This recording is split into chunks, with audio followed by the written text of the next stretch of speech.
नमस्कार, प्रणाम। मैं इंद्रदमन तिवारी हूँ। स्वागत करता हूँ सभी का आपके अपने YouTube चैनल अधिवक्ता महोदय में।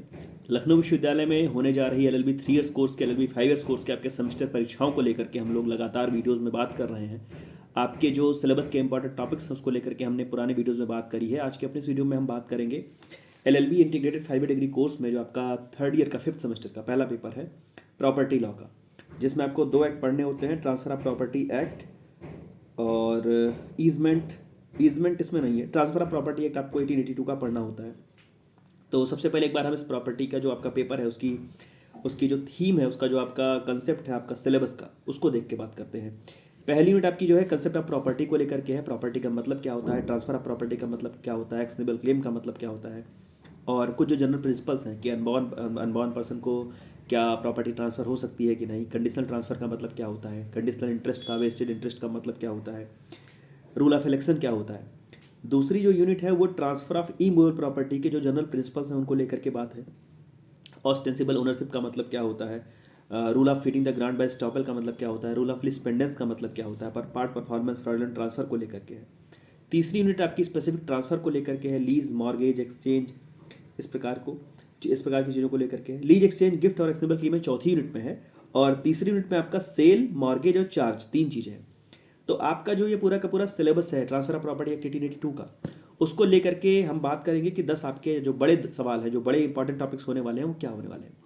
तो पहला सवाल आपको प्रॉपर्टी की जो डेफिनेशन है, और प्रॉपर्टी की डेफिनेशन के बाद जो प्रॉपर्टी के काइंड्स हैं, मूवेबल प्रॉपर्टी का मतलब क्या होता है, ई मूवेबल प्रॉपर्टी का मतलब क्या होता है।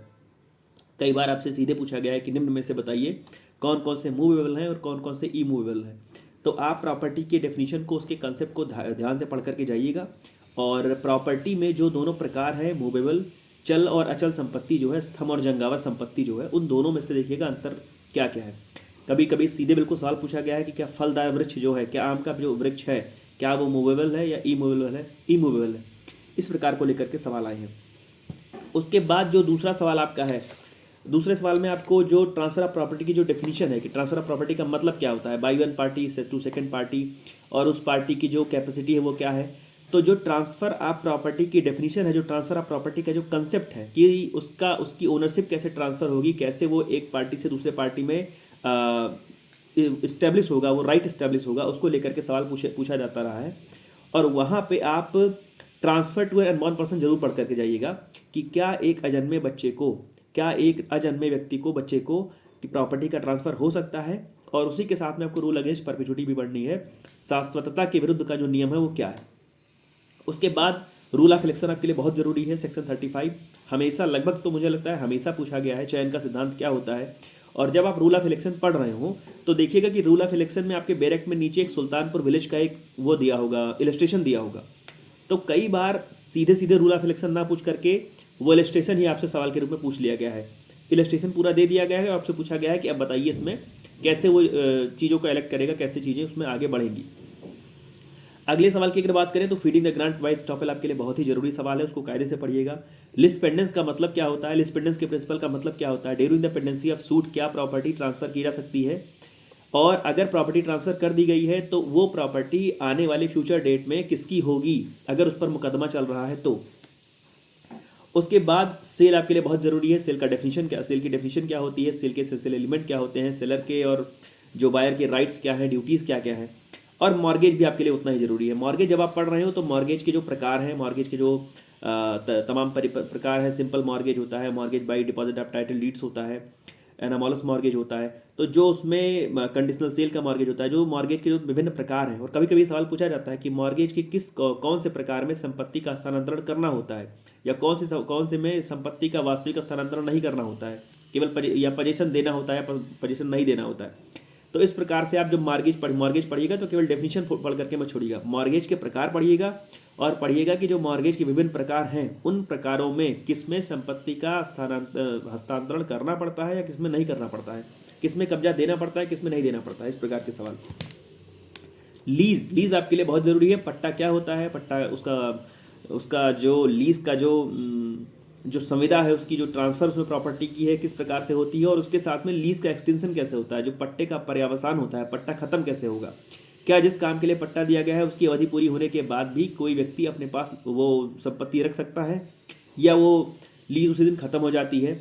जिस उद्देश्य के लिए दिया गया है, भूमि अगर किसी उद्देश्य के खास उद्देश्य के लिए दी गई है और उस उद्देश्य के बजाय कुछ और काम उस पर हो रहा है, तो उस लीज की जो वैलिडिटी है, उस जो लीज का जो निर्माण हुआ था उसकी स्थिति क्या हो जाएगी, इस प्रकार को लेकर के सवाल।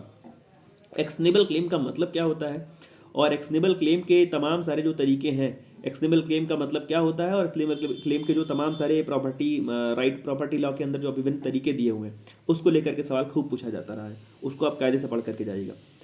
छोटे छोटे जो प्रिंसिपल्स हैं, चाहे वो फ्रॉडलेंट ट्रांसफ़र का हो, चाहे वो कंडीशनल ट्रांसफ़र का हो, चाहे वो वेस्टेज और कंटीजेंट इंटरेस्ट का हो, अक्सर इसमें छोटी छोटी टिप्पणी करने को आता रहा है कि निम्न में से किन्हीं 3 पर टिप्पणी कीजिए और ए बी करके सवाल पूछा गया है। प्रयास करिए कि जब भी आप किसी भी कंसेप्ट को पढ़ रहे हो, चाहे वो feeding the grant bye estoppel है, चाहे वो लिस्ट पेंडेंस हो, चाहे वो ट्रांसफर बाय ऑस्टेंसिबल ओनरशिप हो, चाहे वो रूल ऑफ इलेक्शन हो, तो जिस भी समय आप इन सब चीज़ों को पढ़ रहे हैं, ध्यान से ये मेरी बात मानिएगा और इलस्ट्रेशन जरूर पढ़िएगा। केस लॉज एक आध बार चलिए ना पढ़िए, लेकिन इलस्ट्रेशन आप जरूर पढ़िएगा, क्योंकि कई बार ऐसा हुआ है कि सीधे feeding the grant bye estoppel ना पूछ करके feeding the grant bye estoppel का जो इलस्ट्रेशन नीचे दिया हुआ है, उस इलस्ट्रेशन पर बेस्ड एक प्रॉब्लम जैसा सवाल पूछ लिया गया। एक समस्या आपको बता दी गई कि बताइए इसमें संपत्ति का हस्तांतरण हुआ है या नहीं हुआ है, तो उसमें किस प्रकार से चीज़ें आगे बढ़ेंगी। और जब आप पहली यूनिट पढ़ रहे हैं तो वहाँ पर प्रॉपर्टी की डेफिनेशन, प्रॉपर्टी के कंसेप्ट, मूवेबल प्रॉपर्टी का मतलब क्या होता है, इमूवेबल का मतलब क्या होता है, और उसके साथ साथ में जो ट्रांसफ़र होने पर जो इफेक्ट है और जो ट्रांसफ़र की जो फॉर्मेलिटीज़ हैं। कभी कभी पूछा गया है कि अटेस्टेशन का मतलब क्या है, विटनेसेस का मतलब क्या है, कितनी विटनेसेस की आवश्यकता होती है, इस प्रकार की चीज़ें पूछी गई हैं। तो ये जो आपका ट्रांसफर ऑफ प्रॉपर्टी एक्ट 1882 का पेपर है, इसके जो इंपॉर्टेंट टॉपिक्स हैं ये मुझे इतने लग रहे हैं। और शुभकामनाएं आपको, जो भी अगला पेपर होगा उसकी वीडियो को लेकर के हम जल्दी उपस्थित हो जाएंगे। तब तक जुड़े रहिए मेरे साथ। धन्यवाद, प्रणाम।